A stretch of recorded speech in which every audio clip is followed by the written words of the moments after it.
This is Caroline. She's an illustrator, artist, and educator. She works from her home studio in her back garden, along with her faithful dog, Bobo. Over the past 20 years, she has illustrated over 50 children's picture books and has worked with a variety of clients. She also runs her own press called Antidote, where she publishes her own artist picture books. She runs various classes in art and illustration and currently teaches on the BA and MA illustration courses at Plymouth College of Art.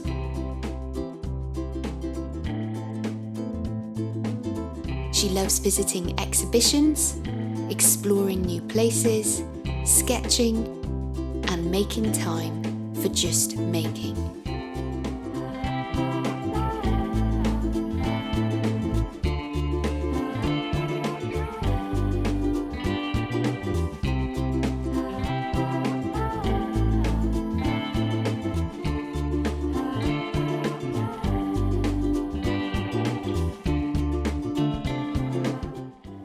I'm Mel Chadwick. This is episode 6. Welcome to Creative Conversations. Welcome to another Creative Conversation. Today I'm in the studio of Caroline Pedler. Welcome, Caroline. Thank you, and welcome to my studio. Thanks for letting us be here today. Can you tell us a bit about what you do? Whenever anybody asks that question, I kind of say I'm an illustrator, but I also, I always say I'm an artist as well. And I think because I come from a fine art mentality, my kind of, where my heart lies is in the kind of, the practice of being an artist and everything that comes with that. And then illustration is a context of which my work lies within. So, for example, you could think of illustration as, books and greetings cards and all those kind of like products, but actually, I'm going off on a tangent already, is that illustration can be anything. Yeah. It's a communication tool. And I suppose illustration communicates what I want to do and be and create as an artist. Does that make sense? Yes, it does. So it's kind of, I'm an artist but I illustrate. That's kind of what I feel. Yeah. So that's what I do. I want to find out, how did you get into illustration? So what was your journey to where you are? I wanted to draw. From when I was able to draw, I was doing commissions for people, say from the age of 10, 11, 12, 13. I used to work at my uncle's garage in Padstow, and I used to put all my pictures up on the wall and I used to sell them. So that was my first experience of being an illustrator, really, or an artist, that kind of sold my work. And so that's where it kind of started. And then I went on to do greetings cards. So what happened is I went abroad after university and I kind of got poorly and had to come home early. And then when I got home and I was convalescing for 6 months, I kind of was to continue to work on my portfolio. And looking back on it now, literally from thinking about, so time is so precious, what an amazing time of 6 months of convalescence I had just to create work. Yeah. And my work was always black and white before, but it was just an explosion of colour from having been in Australia. And then I got a job out of that portfolio. My brother knew somebody from Gordon Fraser, which was under the umbrella of Hallmark. And Kirsty Boyd, who now lives in Bali, she started my career really in terms of gave me a couple of commissions for Hallmark. They became bestsellers. And then one of them, which was a Father Christmas on the Chimney, was picked up by Paragon Publishing, of which I'd just beginning to work in children's books because of the greetings cards. Because they were all in Bath, publishers were in Bath. So they were kind of aware of the work that I was doing. And anyway, so my work kind of was picked up through the greetings cards, went to work for Reader's Digest. that was disbanded because the creative department went to the US. All of those guys went to Paragon. They took me with them. And then I worked and I did my first 14 books with them. Wow. So I did 8 books for Marks and Spencer's, and the first one was a Christmas book with, on the cover was the Father Christmas and the chimney. And that was A Night Before Christmas, and that's sold to this day. And I only got £1,800 for that in 1999, and I don't get royalties for it because it was a flat fee and it was one of my first books. So if I'd, it started my career, it was great, but if I'd still got royalties from it, I'd probably be quite rich. Yeah. So, are you still doing children's books at the moment? Is that... Yeah, and that's kind of what I've been doing for the past 20 years. Yeah. So that was the beginning of my career, and I kind of continued to do greetings cards a bit, and then they kind of fell away, and then children's books was the one that kind of took my fancy. But I kind of fell into it. I didn't really choose it. It was odd. Yeah. Because you've got a very commercial style in your. It's very representational, book. Isn't it? So again, I think it's quite an interesting story there because, or hopefully, is that through the style that I created when I came back from Australia, it was quite free and it was quite colourful. And then as I was working under pressure for those books, I had 2 weeks to do the artwork for one of those books, first of all. And how many pages? How many So spreads? 24 pages, I think. Yeah. 24 pages would have been about probably 8 or 9 spreads, because a 32-page book is 12 spreads, because you've got end papers. Yeah. And how were you working? Like, was it all by hand? So it was all hand, and I had a month or so to do like sketches and kind of do all that, and then I literally, once we knew what it was like, go! And I was working 22 hours a day, one day, 16 hours a day generally, and 22 hours a day for a couple of nights. I did an all-nighter to get the cover done. I never want to do that ever again. No. But I can work quickly, and I'm quite known for the industry in that. But I think what I was going to say was that my style has actually been forced through the deadlines. So I've tightened up and tightened up and tightened up. But it was Little Tiger, who I've worked for the last 10 years, helped me loosen up and unravel that. And I'm just beginning to tighten up again, which I don't know if it's a bad or a good thing yet, but it's kind of, again, it's just the pressures of actually working on a really tight deadline really affects the work. Yeah. And it's quite sad when that happens, but I know that I can do it. Yeah. So how do you make time for your personal work? And do you make time for it? I do. I'm thinking about in practice 24/7. You know what we're like as creatives. It's constant, isn't it? Whether it's kind of the things that you have around your house, whether you see something in the in a shop or in the trees, going for a walk, etc. It all kind of feeds in, doesn't it? Whenever I can, I try and get into my studio, and this is why this studio is like a haven for me. It always has been, and I think. That's why I like to have all the things around me that I love, and I've got a pile of children's books, by my computer desk, so that they're always there, so that I know what I'm heading towards. But I sketch. I did a collage project. Yeah, I think, was it something called 365? Yeah, so collage 366 actually, because it was a leap year. So that, I suppose, is. Because I haven't got the time, you have to make the time. So over a 12-month period, of which was quite a traumatic year, I still continued to do this daily project. And that is what has been one of those projects where it's my time, and every day I make a little bit of time for me, and I want to do that again because it was so fundamental for my practice. It's really built a new kind of way of working, a new identity. And I know we talk about style, but style is a very important kind of thing for students, for illustrators, to kind of have this style. And actually, I think we chase it too much. I think it's in an unhealthy thing to chase. I think it's about creating what we do naturally. And it was only doing that collage project and day 300, I think, is when I actually realised my identity as an illustrator. Naturally. Yeah. There's also something else that you do, which is called Antidote. Is that like a publishing press that you yourself started?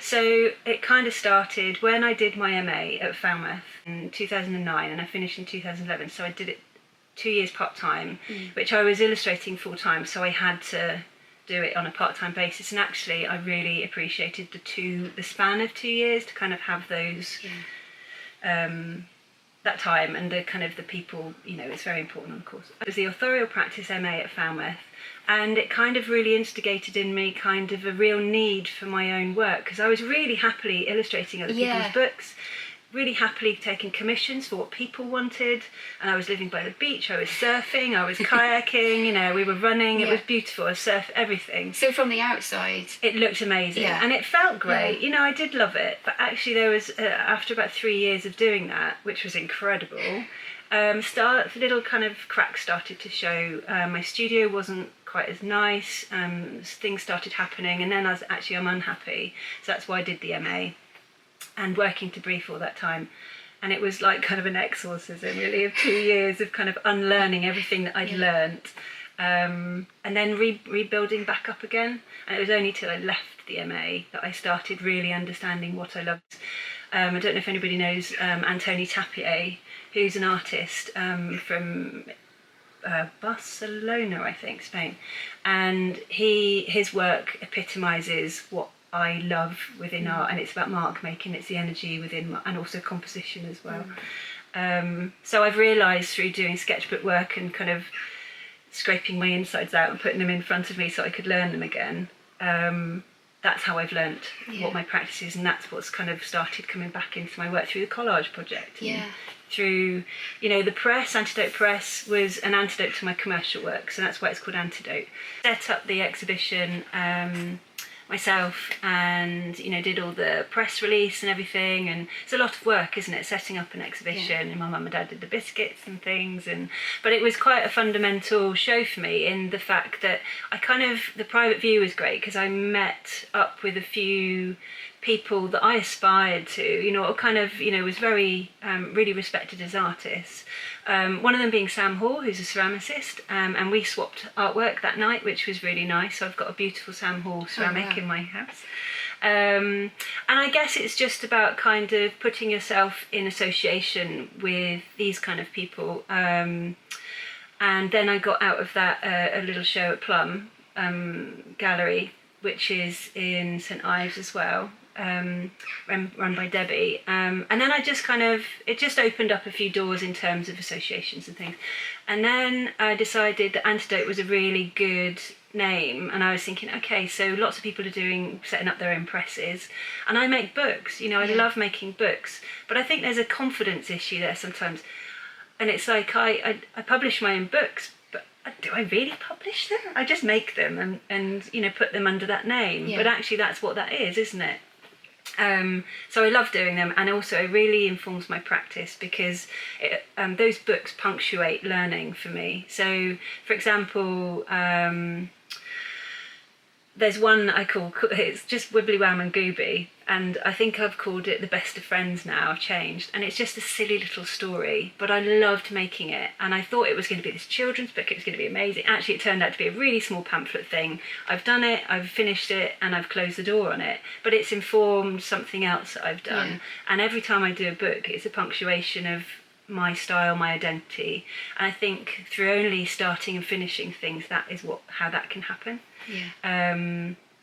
And I just try and continue to do that, and I'm actually thinking about buying some ISBN numbers as well. I think you can get 10 for £180. Yes, you can. And actually kind of publish them properly as if so they're out there in the world. But then I also like doing limited editions because it's an antidote to my commercial stuff that sells in thousands. Actually, I think it's nice, and also I get bored. It's almost kind of a reflection of my own attention span. It's like I don't want to keep printing these things out. So if I do 25, I cover my costs. And it's almost like a personal thing just for me, but actually I sell them as well. Yeah, I'm sure there'll be lots of people who would be interested in having, you know, a bit of you on their bookshelf as well. Yeah. And the fact that it would be like a smaller edition probably makes it feel even more valuable. Yeah, and at the moment I've actually got a bag down here ready to take to Ali down at Artisan, down at Tremenere Gardens, Tremenere Sculpture Gardens. They've got a shop there which is incredible. Sam Bassett and Ali Corder kind of run it. And it's that all my stuff's exclusive to them at the moment, my prints and my books. And I think possibly because I don't have the time to keep going to stock all this, and I can't have an Etsy shop. I don't have time, which I would love to, and I love to do it, but I don't want to get caught up in that kind of spending my time producing stuff when actually my heart lies in making picture books, and actually spending time on creating a picture book. So that's where my head is at the moment. Yeah. I think that's a really important point, because a lot of people think that the retail is where they should go, but you do find that you end up spending an awful lot more time actually going to the post office. Or producing. But it's something you've got to think about, I think. Yeah, and I think it also reduces the amount of time that you spend on moving those images forward, because once there's a shelf life. You know Purple Ronnie? Do you remember Purple Ronnie? It was just stick figures, and they were so big, but they have a shelf life. And I think I just want to continue to push my practice so much more than just getting caught up in selling things. And don't get me wrong, I kind of constantly, oh my God, I'd love to do that. I'd love to, sell all this stuff. But actually I have to keep reining myself back in and actually, no, you've got to teach and you've got to do this and juggle all this, and you've got an hour tomorrow where you can spend on your picture book idea, and that's it. Yeah, that's what I actually think is quite interesting about you. You do still do quite a few different things. So you've got your picture books, you've got your own kind of practice, and then you also lecture and teach. I do wonder how you manage to kind of juggle all these things. Yeah, it's been a bit insane this year. Yeah, like with the teaching, what do you enjoy about that? Do you find that it helps your practice? It can and it can't. I think just recently, at the beginning of the year, I ran a sequential module, which I loved. There were 2 of us running it, and it really, what the students were doing in response to the projects we were giving them, I loved it, and it actually really got me back into that sequential way of thinking, and actually started doing my own stories as well. And so in terms of the actual what they do, really does, I mean, it's definitely a cyclical thing, teaching, isn't it? It gives back all the time, and that's what I love about it. And also you're constantly thinking of new ideas and workshops and things, and how your practice feeds into that. And I think eventually that's what, you've asked a question, what do you want to do in 5 years or a year? And it's actually, I want my whole practice to be holistic and everything to feed into each other rather than grinding against each other. So being a teacher, a lecturer, I work 2 days a week part-time. I also run the MA Illustration pathway at Plymouth College of Art as well. So I've got 4 amazing MA students where it's more academic, but it's kind of very much, that's where my practice meets those students a bit more wholeheartedly, in the fact that I'm almost studying my practice while I'm teaching them, and we're talking on a very the same level. Whereas with BA students, it's more didactic, and it's kind of teaching them something, but I equally get as much out of that. But it does take a lot of time planning, and our structure's changing soon, so hopefully we'll have more time for admin.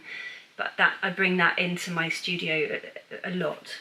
Because I'm always picking up things I can't do at college. Where does your main inspiration and motivation come from for producing your work?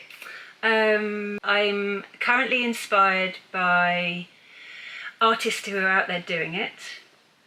So I met one of my favourite artists, Manon Gauthier, and I met her at Bologna Children's Book Fair this year, just gone, where I was part of an exhibition, so I'll talk about that in a moment.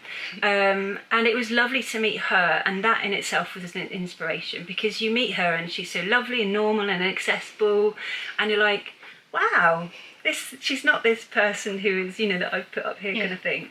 So she's one of my biggest inspirations in style, I suppose. David Bowie, he was somebody who was so fundamental in our culture. I've started reading about his life, and it's about kind of, looking into the lives of these people, not just on Pinterest and seeing what they did, but actually looking into how they got there, and that's a huge inspiration for me. I've even got by my bed Daily Rituals book, reading into how people have daily rituals and all the greats. What did they do? Did they get up and have a whiskey? Did they kind of walk their dog for 5 hours and then kind of get to work at midnight? And it's kind of, by reading all those contrasting things, you realise that there's no one way of doing something or being inspired. There's no one way of finding where your work kind of is fed.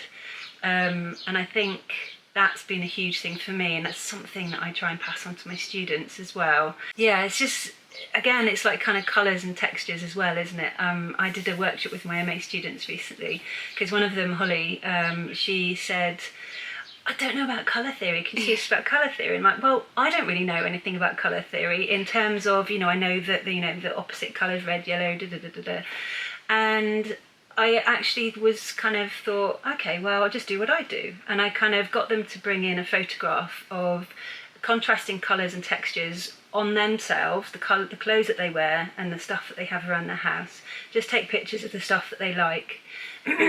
And then bring those in, and that will start a conversation about colours and we put them all together, these photographs, and we could see that, oh no, that yellow and black and white stripe, that's definitely you, Lucy and Holly, those colours are definitely you. And then we did a workshop around, we got some scruffs of paint and things, got them loads of pieces of paper, got them to do all their separate colours and just scruffing and just making textures and stuff, drying them and doing printing and just having some fun. And then what happened was we all dried them off, and Holly went away and she scanned them all in, and then she just put, in a computer you kind of do a colour palette. She kind of made a colour palette out of that, and then she made a piece of work out of that. And Lucy did the same, and any other guys. And I just think that's such an important lesson when you're choosing your own colours to make your own colour palettes. That's all the colour theory you need. Yeah, because it's all about putting you, isn't it, on the paper? Totally, yeah. And as many people, great artists will say, that all colours go together. Yeah. It's not about purple and orange being these great colours together. I love grey and pink together, and I love, if I've got really muted colours, I love a flash of bright pink, or, I've got neon toes, you can't see them, but, it is. It's all very personal. Yeah, definitely. I think that's really interesting. I'm just like processing what you're saying as you're doing it. I'm going, yeah, that's true. That's exactly it. But it's good, because it's like I'm constantly thinking about my practice and how I'm learning and how I kind of do things, and I feel like I'm bubbling up with all this information, and I kind of, it's just nice to pass it on to people. Yeah. So that's another thing, I guess, why you like teaching and sharing, is to actually encourage and inspire. And I think also, if you keep it all here, sometimes actually, how do you learn if you can't empty the barrel now and again? Exactly. You've got no space then, haven't you? And then if you kind of go to an exhibition, and you kind of it makes you want to create something, you kind of got to get it out your system, haven't you? Go and do it, because otherwise it goes. Yeah. So I think it's just this fluid. It's a fluid thing. Yeah. What about finding new clients? So you talked about going to Bologna. Okay, so that was interesting. So I think in terms of new clients, I've done a lot of work for different people. I've done packaging. I haven't done editorial. I've never done that. I've had my work put in magazines, but never to actually illustrate a text. So finding new clients, I'll be totally honest, I haven't really had to look for the last 15 years. The kind of work comes to me, and that's been really lucky, and that's in terms of children's books as well. So it's a scary thing. With my own authorial work, I find it as scary as anything, because I think of how my career has worked before, in terms of I'm very knowledgeable that the style was made by working to pressure for clients. I'm a very empathetic person, so I always like to give them what they want, and a little part of me kind of is put, so they're here, whereas actually I think they should be round here, and I'm the one driving. So that's why I'm a little bit hesitant of kind of, for example, getting the publisher involved in my picture book yet, because I need to have the confidence in it and the strength in it before I put it out there. In terms of other clients, I don't mind doing little projects now and again. Giving advice to people, I think again it's just making sure your identity is really strong. It has to start from there, and it's about working and being authentic in what you put out there. Careful what you make and put out there, because that's what you'll get back. Practice. Put those 10,000 hours in. I know, it's not easy, is it? But it's so enjoyable as well. We're very lucky. So in terms of client, I'm probably not the right person to say how you get clients in a normal way, because I'm very lucky and I haven't It's very different, isn't it, to It whatever is. your field you're I feel more working like a in. fine artist at Yeah. the moment, and I Yeah. kind of, clients aren't they're not in my vocabulary Yeah. that much. That said, when I went to Bologna, I went in terms of looking for my students as well, and kind of working at the industry and just seeing what's current. Korea are amazing, Asia, they do some amazing children's books. But I think just entering the exhibition was a huge deal for me, in terms of, number one, when I entered it, I kind of thought, I was looking at my work, and for a brief moment I was like, I'm good enough to be in this show. And then obviously that kind of crumbles, and like, oh my god, what am I doing? What am I doing? No, I can't. And I was like, no, just do it. And I got picked, and it was amazing. Out of 3,000 people, 80 of us were chosen, of which 2 or 3 were UK people, so that was amazing. Going there was great. I didn't get too much in terms of publishers, but I got Simon & Schuster were interested and said, look, if you ever want to publish anything, do get in touch. Laura Carlin was really loved my work, which was great. I had a tutorial with her, and William Grill, and he was very, he loved my work as well, which in itself is just that confidence of. So although I didn't get clients, I got amazing things said about my work, and it's given me a huge amount of drive to move forward. I did go to a French publisher and showed him my work, and he was like, no, too young. And I was like, okay, I can't deal with that today. So I didn't go to her anymore. And I went to see the Tate, and then she gave me the wrong information, so I didn't get to see them. So, it's kind of just got to follow this stuff up, and it's not meant to be right now. I need to. I think that's something you actually have to learn as an illustrator, though, as well, isn't it? You've got to learn that sometimes the time isn't right. Yeah. And sometimes, it's your work isn't going to work for everyone. And to not take knockbacks personally. Yeah, absolutely. And I think, although there's still a pang, 20 years into my professional practice, I'm still, I'm rubbish. Actually, my head kind of comes back and goes, oh God, it's not right, it's fine. I know it's not right. Yeah. So, yeah. That's actually quite a good piece of advice. Yeah, I think we're constantly doubting ourselves. I don't think, we might go up there and online or whatever and say, this is, oh yeah, I'm doing this, I'm doing that, and actually inside we're all dying sometimes and kind of going, oh, this is rubbish. Yeah. Please like me. Yeah, exactly, yeah. Where would you like to be in 5 years' time? France. France living with a classic car, top down, pop to the shops, all that kind of thing, and I'm like this fancy artist. No, I do want to do that, but maybe not in 5 years' time. Where do I want to be in 5 years? I talked about harmonising everything, so I want everything to work in harmony rather than working against each other. I don't want to be as busy. I don't want to be so in terms of how I daily practice, I'd like to be sketching. We were talking about sketchbooks, and how I'd like to just have a more healthy personal time for my own work. That's what I'd like to be doing. And then then it really does authentically feed my work and everything that I do. And the college is working towards that now with a new structure, which is great, and they're really embracing that. So in terms of, I'd like to have a bigger studio. I'm extending this studio currently while my garden is completely trashed.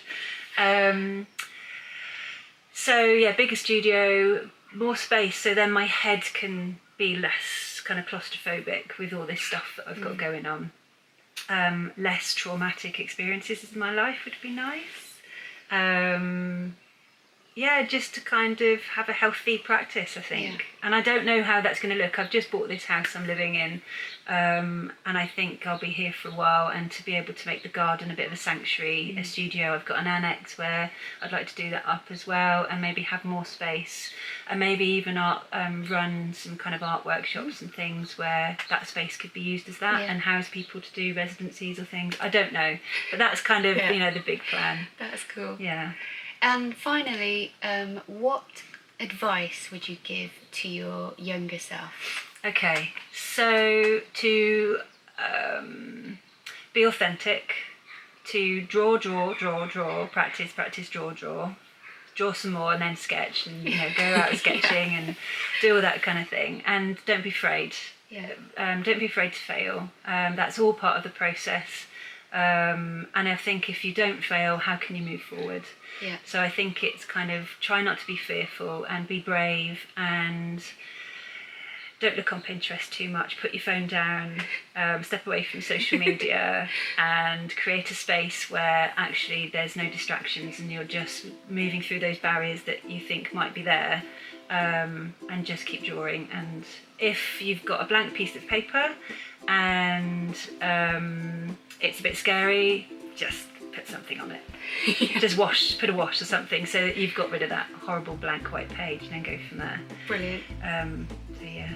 Great. So, top tip is just get out and draw, and don't be afraid to make mistakes. Yeah.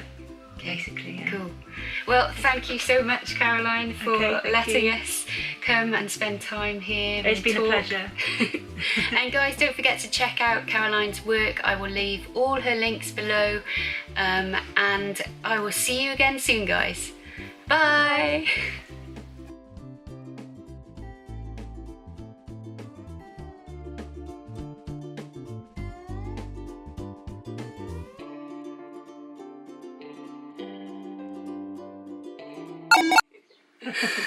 All right. Hi guys, welcome to another creative conversation. Today I'm in the studio of Caroline Pedler. Hi. Welcome, Caroline. Hi. No, welcome to me. Yeah. Welcome to me. Welcome to me. No, I love books. But the thing is, there's no holes barred when I'm buying stuff. I'm like, it's for my creative practice. It's fine.